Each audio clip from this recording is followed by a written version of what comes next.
नमस्कार, बहुत स्वागत है आप सबका। मैं पुनीत पाठक और आप देख रहे हैं मेरा मध्य प्रदेश। मध्य प्रदेश की खबरें विस्तार से दिखाते हैं। मध्य प्रदेश में कोरोना की रफ्तार एक बार फिर बढ़ने पर कई शंकाएं और सवाल हैं। इसको लेकर आज मुख्यमंत्री ने समीक्षा की है, एक अहम बैठक की, जिसमें लॉकडाउन समेत कई मुद्दों पर बातचीत हुई। हालांकि बैठक के बाद मुख्यमंत्री शिवराज सिंह चौहान ने साफ कहा है कि मध्य प्रदेश में लॉकडाउन नहीं लगाया जाएगा, ट्रांसपोर्ट नहीं रुकेगा, आवश्यक वस्तुओं की आवाजाही जारी रहेगी, औद्योगिक संगठनों पर भी कोई बंदिश नहीं होगी, श्रमिकों के आने जाने पर कोई पाबंदी नहीं होगी। लेकिन इसके अलावा बढ़ते संक्रमण को रोकने के लिए कई उपाय किए जाएंगे, जैसे स्कूल कॉलेज फिलहाल नहीं खोलेंगे, इस पर ब्रेक लगा रहेगा। शादी सम्मेलन में सीमित लोग ही शामिल हो पाएंगे।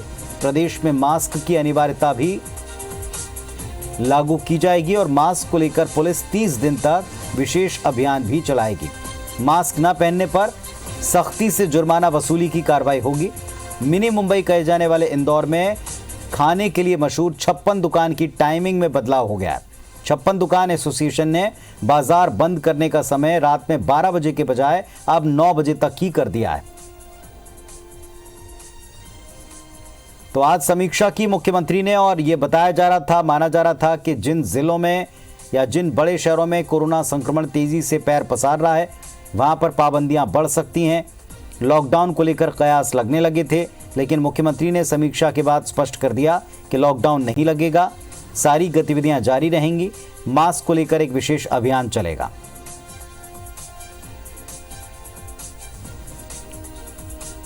तो पाबंदियां बढ़ सकती हैं, लेकिन लॉकडाउन की कोई स्थिति मध्य प्रदेश में नहीं रहेगी।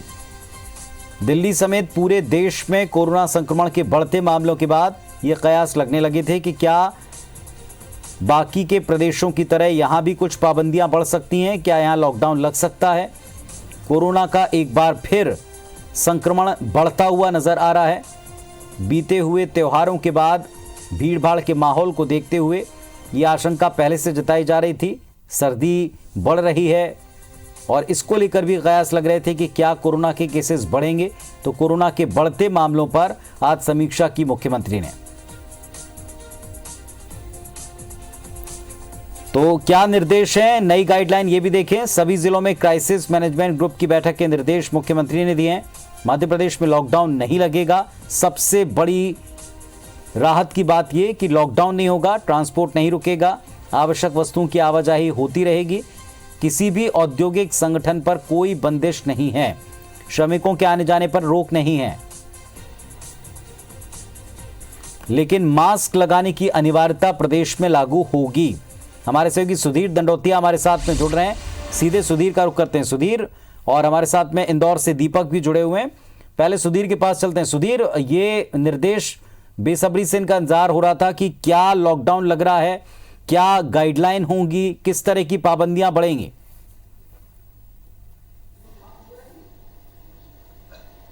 देखिए प्रीत, बिल्कुल जिस तरीके से लगातार कोरोना के मामले बढ़ते जा रहे थे, उसके मद्देनजर शायद ये कयास लगाए जाने लगे थे कि एक बार फिर से लॉकडाउन की स्थिति मध्य प्रदेश में बन सकती है। क्योंकि अकेले राजधानी भोपाल या इंदौर की बात करें तो पिछले 2-3 दिनों से लगातार 300 से ज़्यादा मरीजों की संख्या यहाँ पर निकल कर आई और एक दिन के अंदर जो मरीजों की सर्वाधिक संख्या का जो आंकड़ा था पूरे सीजन में, वो भी इन्हीं दिनों के दौरान रिकॉर्ड किया गया है।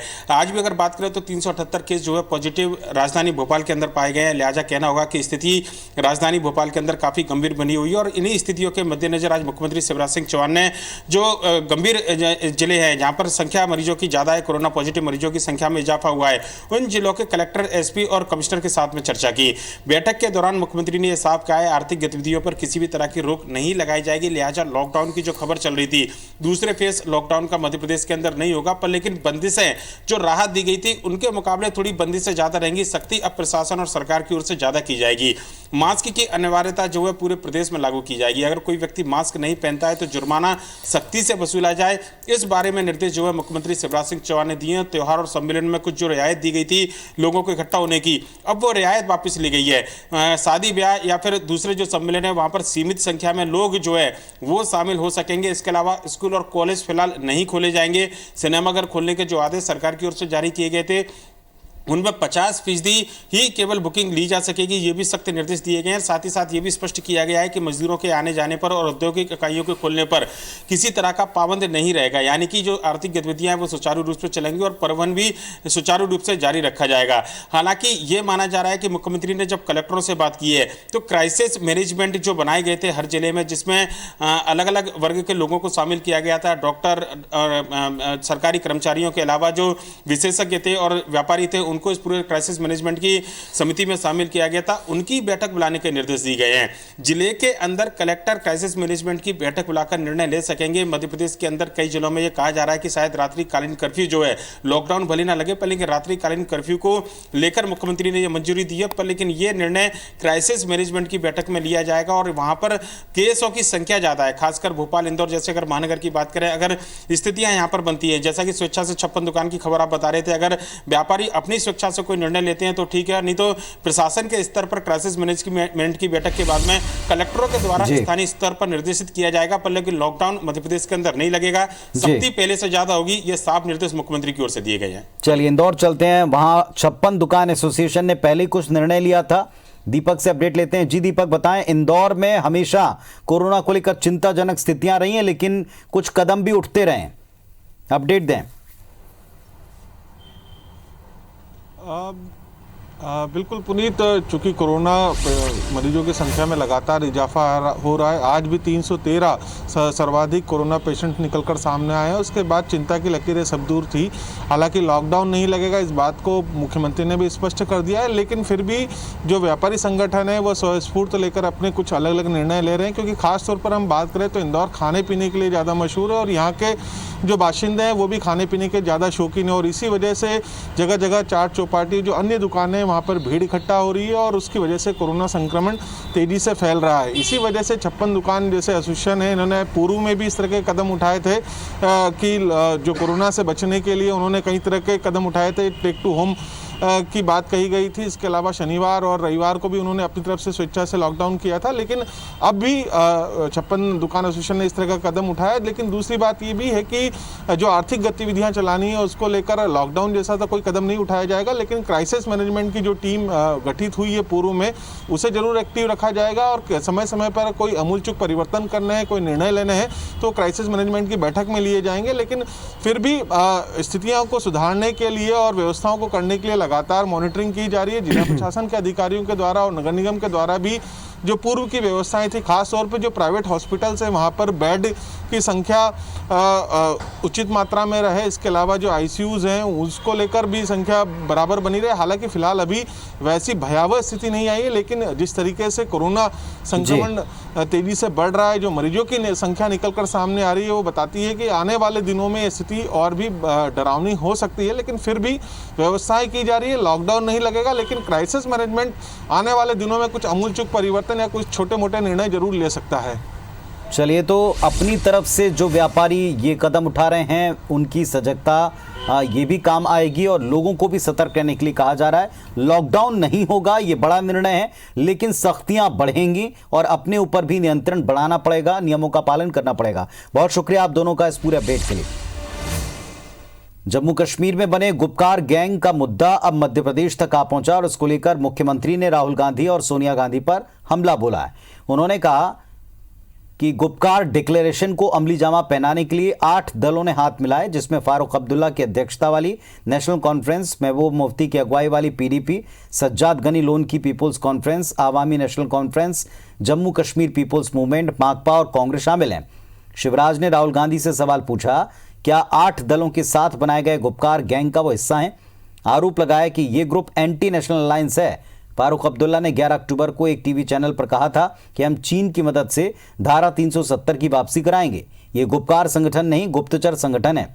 सीएम ने आरोप लगाते हुए कहा कि सोनिया गांधी को स्पष्ट करना चाहिए कि क्या उनकी अलगाववादी मानसिकता धारा 370 और 35A हटाने के पक्ष में है।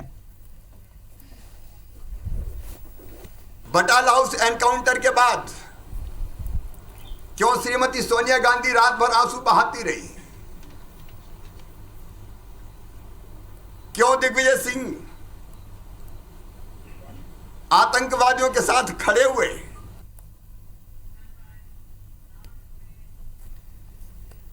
आगरमालवा सीएम शिवराज ने कहा है कि केवल एक विभाग को मिलाकर गौ संरक्षण के लिए काम नहीं हो सकता, इसीलिए उन्होंने मंत्रियों का एक समूह बनाया। गौ कैबिनेट के लिए सीएम ने कहा कि प्रदेश सरकार रोजगार को बढ़ावा देने के लिए मंत्रियों का एक समूह बना रही है, जिससे बेरोजगारी पर काबू पाया जा सकेगा। सीएम शिवराज ने कहा कि सरकार की मंशा मंत्रियों के समूह बनाकर काम में तेजी लाने की है। अब रोजगार के लिए आज मैं बना रहा हूं, रोजगार हमारा फोकस है और रोजगार अगर देना तो एक विभाग के बस का काम नहीं है, और इसलिए मैं आज रोजगार के लिए एक ग्रुप ऑफ मिनिस्टर्स बना रहा हूं। वैसे ही गो संरक्षण और संवर्धन केवल पशुपालन विभाग नहीं कर सकता, प्रयास और कोऑर्डिनेशन से काम चले, इसलिए हमने एक मंत्रियों की समिति बनाने का फैसला किया जिसमें उनके पीएस भी रहेंगे। मध्य प्रदेश में बीजेपी प्रदेश कार्यकारिणी का जल्द ही ऐलान कर सकती है। कार्यकारिणी को अंतिम रूप देने के लिए बीजेपी प्रदेश अध्यक्ष वीरी शर्मा और संगठन महामंत्री सुहास भगत ने आज दिन भर मंथन किया। भगत ने संगठन में काम करने के इच्छुक कई दावेदारों से मुलाकात की। वीरी शर्मा की टीम में 10 उपाध्यक्ष और 10 प्रदेश मंत्री हो सकते हैं। बीजेपी प्रदेश कार्यकारिणी में सांसद ज्योतिरादित्य सिंधिया के समर्थकों को जगह मिलना तकरीबन तय है। मंत्री इमरती देवी के पुनर्वास को लेकर फिलहाल संशय है। इसे लेकर वीडी शर्मा की सिंधिया के साथ 18 नवंबर को दिल्ली में पहले दौर की बैठक हो चुकी है। दोनों नेताओं की 19 नवंबर को मुख्यमंत्री शिवराज के साथ एक मीटिंग थी, लेकिन मुख्यमंत्री के गोंदिया में रोकने की वजह से ये मुलाकात अब तक हो नहीं पाई है।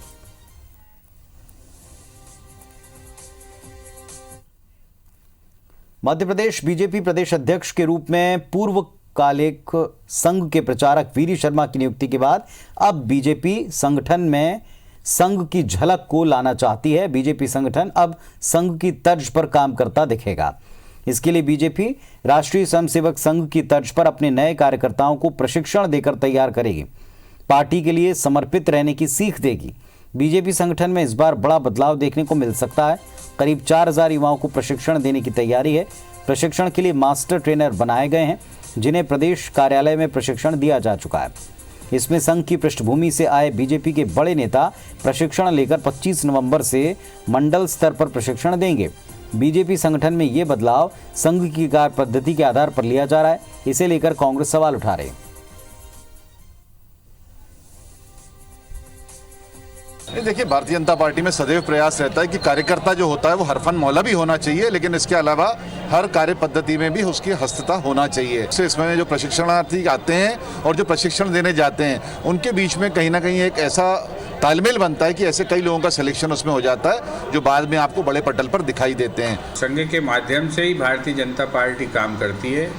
आज भी जो है उनका जो संगठन मंत्री होता है वही भारतीय जनता पार्टी को चलाता है। बीजेपी में शामिल होने के बाद ज्योतिरादित्य सिंधिया बीजेपी के मातृ संगठन आरएसएस से नजदीकियां बढ़ा रहे हैं। पहले नागपुर मुख्यालय में संघ पदाधिकारियों से मुलाकात और फिर भोपाल में संघ दफ्तर समिधा में सिंधिया के जाने के पीछे कई मायने निकल रहे हैं। यह माना जा रहा है कि संघ से नजदीकी के जरिए सिंधिया बीजेपी में पैठ मजबूत करना चाहते हैं।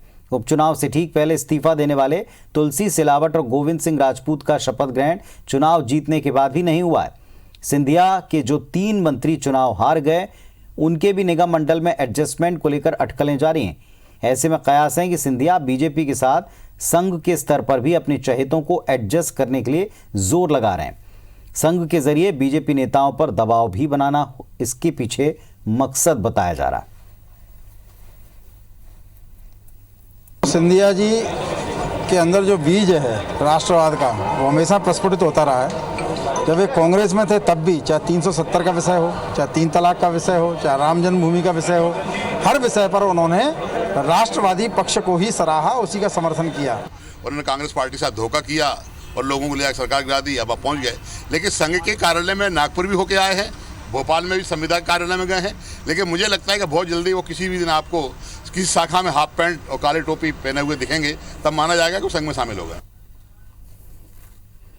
लव जिहाद को रोकने के लिए मध्य प्रदेश की सरकार ने act MP freedom of religion act 2020 का ड्राफ्ट तकरीबन तैयार कर लिया है। मध्य प्रदेश ऐसा दूसरा राज्य होगा जिसका लव जिहाद को रोकने का अपना एक्ट होगा। इसके पहले उत्तराखंड ये एक्ट बना चुका है। उत्तराखंड के अहम प्रावधानों का शासन अध्ययन कर रहा है। इसके बाद 1968 में बने पुराने अधिनियम को समाप्त कर दिया जाएगा। जल्दी ड्राफ्ट को अंतिम रूप देकर विधि विभाग को परीक्षण के लिए भेजा जाएगा और फिर सीनियर सेक्रेटरी की कमेटी इस पर चर्चा करेगी। कैबिनेट की मंजूरी के बाद इसे विधानसभा के शीतकालीन सत्र में पेश किया जाएगा। यदि किसी केस में लव जिहाद साबित होता है तो प्रोसिक्यूशन करना है तो ऐसे प्रकरणों के बारे में फैसला शासन स्तर यानी गृह विभाग करेगा। एक्ट के प्रमुख प्रावधान इस तरह बताए जाते हैं। ताज़ा मामलों में पकड़े जाने पर 5 साल की सज़ा। नए एक्ट में फैमिली कोर्ट का प्रावधान। विवाह हो चुका हो तो फैमिली कोर्ट को रद्द करने का अधिकार। 1968 में बने पुराने अधिनियम को खत्म किया जाएगा। सगे संबंधी को पहले शिकायत करनी पड़ेगी। फैसले को उच्च अदालत में चुनौती दी जा सकेगी। अफसर दोषी पाए गए तो उन्हें भी 5 साल की सज़ा मिलेगी। युवक युवती को साबित करना होगा कि वो लव जिहाद नहीं है। धर्म परिवर्तन जुड़े मसले पर 1 महीने पहले आवेदन कलेक्टर को देना पड़ेगा। लव जिहाद सामने आया तो मददगार भी दोषी पाए जाएंगे। इंदौर में गुंडा और माफिया राज को खत्म करने के लिए लगातार एक्शन हो रहा है। आज सुबह 3 बदमाशों के मकान जमींदोज किए गए। सबसे बड़ी कार्रवाई यौन शोषण के आरोपी प्यारे मियां के मकान पर हुई। पौष कॉलोनी बख्तावर रामनगर में प्यारे मियां के 2 मंजिला मकान के अवैध हिस्सों को तोड़ा गया। कार्रवाई के दौरान कई आपत्तिजनक चीजें और महंगी शराब की बोतलें और हथियार मिले। प्यारे मियां ने इस घर को ऐशगाह बना रखा था। प्यारे मियां पर भोपाल में यौन शोषण का मामला दर्ज होने के बाद इंदौर के चंदननगर और पलासिया थाने में भी एफआईआर दर्ज की गई, जिसके बाद प्यारे मियां के मकान को सील कर दिया गया। अब जिला प्रशासन, नगर निगम और पुलिस की संयुक्त कार्रवाई के तहत प्यारे मियां के मकान को तोड़ा गया है।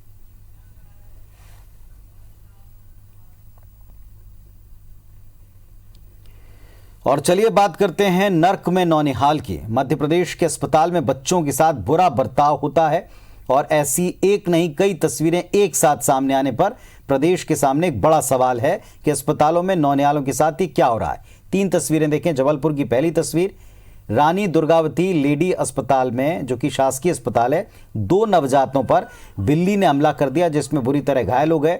लापरवाही का आरोप इन पर लगा। शिशु वार्ड समेत तमाम वार्डों में छतरपुर में पानी भर गया। चारों तरफ गंदगी दिखी। संक्रमण के दौर में बीमारियां पनप सकती हैं, फैल सकती हैं। जिम्मेदार कहते हैं अब पता चला है, आगे जल्दी ठीक कराएंगे।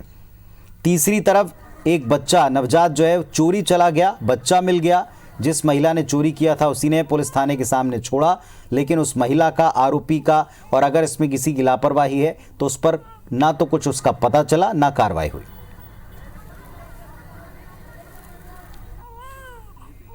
तो इस बुलेटिन में फिलहाल इतना ही। खबरों अपडेट्स के लिए आप देखते रहिए IBC 24। नमस्कार।